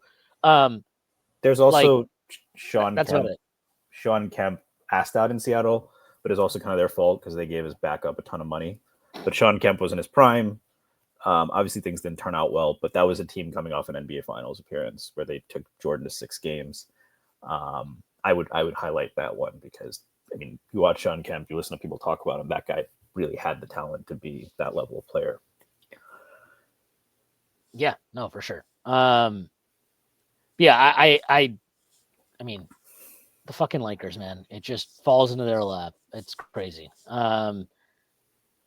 There is another trade I wanted to talk about, unless you had more thoughts on Luka and the Lakers. No, I mean, there's I don't think there's really anything to say about the trade that hasn't already been said by us and plenty of other people. There was another trade. There were a couple other trades that happened. We should quickly talk to them. We can talk about the Fox trade. I definitely want to hear your thoughts on Milwaukee finally pushing its chips in, getting a former title championship winner with winning DNA and Kyle Kuzma. What do you think of this trade? I think it's a joke. I've never been a big Kuzma guy. Yeah, we know. But like this just feels like you're making a trade for the sake of making a trade. I mean, we'll see. They're under the second apron now, so maybe that opens up something and they make another trade. And that changes the calculus. But if this is it, like if this is the big move and that's about it, I think it's a disaster. I think they pretty much shut their title window if this is it. Not that their title window was fucking looking real promising here to begin with, but I don't see how Kuzma helps you at all. He can't. He's had an awful year. If you want to chalk that down to him quitting in Washington or whatever, fair enough. But like even at his best, I mean, is Kuzma the third best player on a championship team to you? Is he even a good fit? Like he's going to be. But he has been before, right? Wasn't he the 3rd best on the Lakers?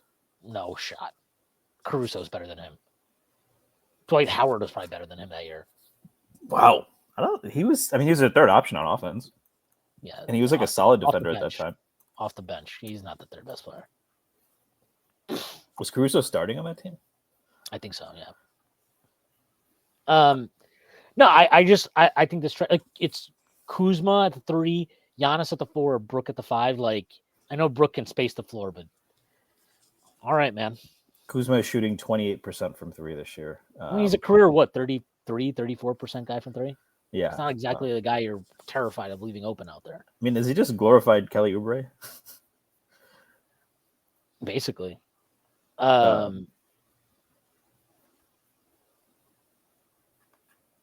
Yeah, I don't. I mean, I guess if you don't think you can rely on Middleton's health, I guess you can try to get something for him.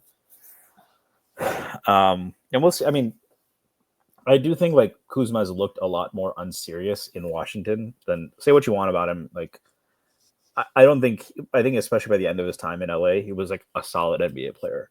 Um, like, and he was on. He's played in those games. I think as a number one option, getting paid in Washington, that clearly isn't his thing. But I don't think this is like trading for a guy like Jordan Poole. Having said that, I would rather bet on Middleton getting healthy. We know what he can do for the. I don't think. I mean, if Middleton's healthy as a shot creator, Kuzma isn't on the same planet as him in terms of efficiency, in terms of being able to get a shot off from wherever. Middleton, when again healthy, is a pretty solid defender. And the thing is this, right? We've seen this when the Knicks have acquired players from not great teams. Even saw it with Mikal Bridges to an extent. When you've been playing unserious basketball for a long time, it takes some time to ramp back up into it. And the Bucks are probably looking at that for a while, of fitting Kuzma in, guy who hasn't always been the cleanest fit with teams in his career. And probably likes to operate in some of the same areas as Giannis does, right? This isn't just a catch and shoot guy. This isn't this is a guy who often likes to post up, who likes to have the ball in his hands. You're to your point. I don't know that him and Giannis is the best combination. I know it's not the best combination. It's a fucking terrible combination, actually. Unless they're playing the 4 on the 5, and at that point, I'm not sure where your defense is at. Yeah, I mean, you're asking Giannis a lot at that point. I don't know if I would say their window is. I mean, can Giannis and their team structure get more out of Kuzma? It wouldn't be out of the blue. As I mentioned, I think Kuzma's a better player than I think you're giving him credit for from LA. In Washington, I would agree, but Washington's an unserious franchise right now. Or actually, I do like where they're going right now. But the time has been there. They haven't really been trying to do much. So I think it can work out for them, but by giving up on Middleton like that, you have to think that he's completely washed, and that's kind of a sad. I mean, I think someone mentioned, I don't know if it's KOC or what, but someone mentioned it's pretty sad because Middleton he was really important to their title. I think it got overstated in terms of ball don't stop and all that, but that was a real scary big three when healthy still. He was the real closer on the team, man. Yeah. I mean, if the Bucks do anything this year, we'll see the same thing with Dame, which as much as I like to hate on Giannis, is bullshit. Like he's obviously the best player on the team. But the thing is, like, the thing with Middleton is he's washed in the sense of like he can't stay on the floor. But when he's on the floor, he's still good. Like he's shooting, these are splits for the season. 51.2, 40.7 from 3. Like he just can't stay on the floor, which I understand that frustration, but I would rather bet on like he's healthy at the right time versus Kuzma's gonna like be good. I don't know. I just don't. He's still like Middleton's still like a net positive on the floor, man. He's like 4.8 on court, 4.7 on off. Like, so they're just neutral with him off the floor, and they're legit good when he's on the floor. Like, I don't know. I think this is a disaster. I really do, and I understand that. Like, yeah, I think they gave up a pick swap in 2028, and then a second round pick. So the draft compensation going out the door isn't exactly like crazy, especially giving up a pick swap to Washington, who, yeah, even by 2028, who knows where they'll be. But I don't know. I think this is an awful trade, and I'll say this: I think there's a pretty decent chance that they are fighting to stay out of the play-in by the end of the season. There isn't a whole lot of competition from behind, though, right? I mean, they're 5th right now. Let's say they don't pass Indiana. Like, I mean, the Heat, I think, are imploding as well. Yeah, but like I mean, are they though? Like, it's the Heat. Who knows if they might? Who knows what they'll do because they just Spoelstra can like black magic wins out of his And ass. they'll probably find some guy in the Jimmy Butler trade whenever it happens that like Yeah, and the great. Pistons are trying to make the playoffs, and they're good, and they compete, they play hard, they have way better depth than Milwaukee. They're sitting at 500 right now. Like I, I think there's I mean, the odds are the Bucks aren't going to be in the play-in, but I think there's a world where it's not like you're getting into like the last 3 or 4 games of the season, and it's not, A given. yeah, it's not a given. I would be pretty. I don't know. I think this trade is awful. I really do. I can't even like sugarcoat it or find a fucking silver lining. I think this trade fucking sucks really bad. Maybe again, the silver lining, I guess, is if they do something in the next 24 hours here to take advantage of the fact that they're under the second apron now, so they can aggregate salaries. If there's something they can do, maybe if they can swing a trade for Jimmy Butler. Cool, go for it. I guess that would be. I mean, that would be meaningful. Even though, I mean, that fit. Oh my god, can you imagine the spacing on that team? Fucking Butler, Kuzma, Giannis. But yeah, I mean that's about it. I don't know. I would be. This would be a very tough day for me if I was a Bucks fan. Yeah, and to your point, it is sad that like Middleton, who was vital to them winning a championship, kind of leaves on. To be traded for Kuzma is so And then to uninspiring. go to like this is, I mean, Middleton, this is his career too, right? And he's going from a team that had some aspirations for contending to not, and he's 33. He won't have that many years left, right? So I'm sure in the offseason, I don't know what his contract situation is. I imagine he's not long for Washington, so he makes sense on a fair amount of contenders, right? So yeah, what is his contract? Kuzma? No, Middleton. Oh, he's got a player option extra for like 34.2 million, Okay. which he's going to take. In I all was gonna likelihood. say if he's like free agent and unhealthy, there is a team that I would not mind him being a third option on. Just up I-95, but that doesn't look like it's an option. Oh, the Sixers. What I think the general, moving on to another trade, the general thoughts, I think we probably agree, like Fox and Wemby is the cleanest fit. I mean, I think anyone is a clean fit with Wemby. What I should say is Fox is probably is not like this superstar he was thought to be in his peak season. Still an inconsistent 3-point shooter, at least off the dribble, with some shot selection issues. It was kind of a little bit of a messy exit in Sacramento, but the Spurs didn't really give up too much. They really gave up only 2 first-round picks. One of them is likely to convey as 2 seconds. And he can run pick and rolls. He's good at pressuring the rim. Should fit well in that sense with Wemby. We've seen him capable of being a good defender. It just hasn't been something he's done consistently. But it seems like a low risk move for San Antonio. That they can reevaluate when it comes to free agency. They can move off him if there's use him on another trade. But it doesn't compromise too much flexibility, but probably raises their immediate ceiling for sure. Right. Wonder if you add anything to that or. Yeah, I mean, I think it's a good trade for them. They didn't give up anything of super high value in this trade, which was made it worthwhile. He's not eligible for the Supermax with them, so that's good. So that kind of it naturally reduces your risk, right? There's no chance of him qualifying for the Supermax, so you're not worried about that. As like, well, is he really going to be worth the 35% here? Like, you don't have to worry about that. Yeah, he definitely gives you something that you didn't have in terms of rim pressure, speed, all that type of stuff. What I actually am thinking, and like I got like there's 2 sides of this because the Kings are obviously part of this trade. One, I think it's foolish of the Kings to not use this as an opportunity to sell off and just get into the tank and rebuild, accumulate draft capital and rebuild over the long term. In that way, kind of like bottom out, see what you can get, sell off everything you have. But I also am kind of thinking I watched their game against the Wolves the other night, and I know the Wolves didn't have Julius, but they did have the rest of their crew. They didn't have Dante either. Obviously, Dante's still out. But like, I kind of think these pieces might fit better than the pieces they had previously. Like, because I didn't like, as good as Fox is, and I have a lower opinion of him than a lot of people. Him, Monk, DeRozan, like it was too small, and it felt like three guys that, especially two in Fox and DeRozan, who really do all their best work with the ball in their hands. And then you have Sabonis, who kind of needs the ball to, or at least be involved, to have an impact.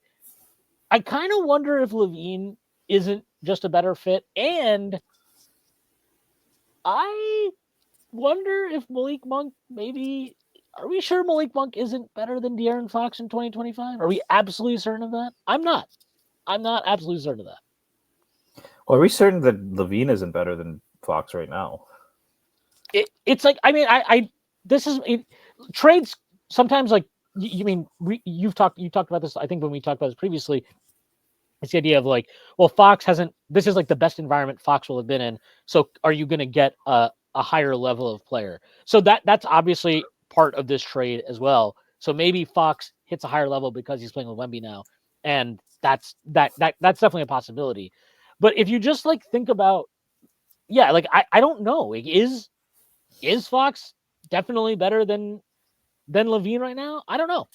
I don't know, and I certainly don't know if he's better than then you know, like I don't know that he's better next to, if you're gonna keep doing the thing of like, we're trying to just win as many games as we can and like fake compete. So if you're just committed to the rest of the team, is he better with the rest of the team than Fox is? Is it neutral? Is it actually a drop off? I don't know. I'm very curious to find out. I'll go say that. Do you think they move Sabonis at some point? I don't think they're doing anything right now. I think they're going to, if they do anything, I think they'll be trying to add to the roster, not take away from it. Maybe they revisit that in the offseason, but for now, they're not. I think they want to be in the playoffs. I think they're dying to be in the playoffs. So I would not expect to see any of their main pieces going out the door. Do you think, in hindsight, right, given that this is how everything turned out, they had Fox and Tyrese Halliburton on the team together. That's been turned into essentially Levine and Sabonis. Looking back on that trade now, the fact that they ended up trading Fox anyway, and we're huge fans of Tyrese Halliburton on this podcast. Do you think that maybe makes that trade look a little bit worse in hindsight? That maybe they chose the wrong guard if they're going to end up trading Fox anyway? Yeah, of course. No, of course. Like, of course it does. But I don't think you should, or not you. That's on this front office. It's the same front office. So ultimately, they have to own those things. But the biggest mistake they could have made would have been, well, we traded Halliburton to commit to Fox. Therefore, we cannot trade Fox now. Like, that would be a mistake, right? And you can sit here and talk about how they failed to build around Fox, how they failed to like put the right pieces next to him and Sabonis, and that's all fair. But it's you have to operate with what you are in this current situation. And in the current situation, like, yeah, I'm sorry, it is what it is, but like it's over. Like, if and especially if Fox wasn't interested in staying, this was the ideal time to trade him, and they made the trade. I think they could have gotten a better return. I think they should have gotten a better return. Part of the reason they didn't get a better return, at least in terms of draft capital, is because of the fact that they wanted Levine. But they got some picks. We'll see what those amount to. I like Levine. I think he's a good player. I've actually been really, really impressed with him this season, the way he's conducted himself. I think he deserves a ton of credit. And at least you have some more flexibility now in terms of having these additional picks, and maybe you can turn that into stuff. But yeah, I mean, as is, I don't think anybody's like, oh man, the Kings are a problem now out here in the West. Yeah, I mean, I think they had that year where they were the 3 seed and they went to 7 games. I think it's a challenging place, I think, to run a team. I think there were probably moves that they could have made, and they haven't. I mean, they've made some smart moves, right? I think at the time they were clowned for taking Keegan Murray over Jaden Ivey. That turned out pretty well for them, right? Maybe you could argue. Although Ivy was, he looked good this year. He was definitely trending in a much better direction. I mean, I think it worked out well for both teams, right? I think Detroit wasn't trying to win. Whatever he rubbed shoulders wrong with Monty or whatever, it seems like he's developed on the kind of path that you would have expected, right? This wasn't a guy who was super polished out of college. Murray was, right? And so for given each team's needs, it kind of made sense for both teams. But they've made, but I think that getting that third piece, right? Ultimately, neither Fox or Sabonis is really that 1A, right? I think you can win with those two. If you do the kind of thing, frankly, the Knicks did, right? You have a center who's a very talented offensive player, but not good on defense, right? You have to, what kind of wings do you put around them? The difference is the Knicks, because of how they had stockpiled their assets, because they're an attractive destination, frankly, and because also flat out, Brunson and Cat are better than Fox and Sabonis. They were able to do that in a way that Sacramento, then you can say, how stupid do you have to be to trade for DeRozan? That was never going to work. I will say, like, I mock a lot of people who talk about big market, small market bias or whatever, but I think it's a little bit of a tougher spot for Sacramento, and they get forced to make those kind of moves, right? So it's unfortunate for them. It was nice to see their resurgence. I think that is a really great fan base. But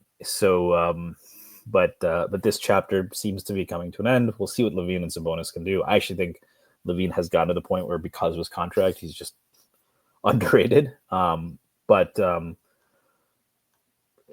contract is a real thing. I mean, I wonder if the Spurs would have rather just gone for LaVine if they could. I don't think that would have worked out with the contract. So that's what made it untenable. I think the Spurs, they're not a threat in the West this year, but they should be. I mean, I think top 6 seed should be in play, right? Regardless of how competitive the West is, and it'll be fun for. I mean, I think you can see this year, even kind of washed version of Chris Paul has done a lot for Wemby's game. We saw it when the Knicks played the Spurs, just getting him in the right spots, the timing on his passes, just is able to get a lot of these young guys in the right places, and just a really competent pick and roll partner. That, all respect to Trey Jones, Wemby didn't have before. So it'll be interesting to watch that. I think they should be really fun in transition. They have a lot of great athletes now, and Fox's speed makes them interesting. With the Kings, we'll see. Go ahead, and the main thing for them is they still have a lot of ammo. The Spurs, they have plenty of ammo to make another trade at some point down the line. So they're in a really good position. All right. I think that is a good place to end it. We'll see if there's any more major fireworks before the trade deadline passes. Shout out Quentin Grimes, the newest member of the Philadelphia 76ers. Stacy. Oh, God. It's going to be annoying to play him. We already hate the Sixers, and then he always does his he always tries to go off against the Knicks. In fairness, in his interviews, has actually been pretty. He hasn't said anything bad on Dallas, so that's fine. But putting him on Philly is not fun. Yeah. Stacy, let people know they can find you and plug anything you'd like to plug. You can find me at Stacy Patton 89. I'll plug all the great work at the Strickland. Enjoy the Super Bowl and go Birds. I have nothing to plug, so I will plug all the wonderful work at the Strickland. Check out all the recaps, the post games, the pods. I also will be rooting for the Birds this Sunday. So rare time me and Stacey are aligned here. Oh, sorry. I did. There's. I just. I will plug. I was on Strictly NFL yesterday. Actually ended up picking the Chiefs. Spoiler alert. I also did pick the Chiefs, unfortunately. Yes. Yeah. I think it should have dropped by now, but I recorded last night with Constantine.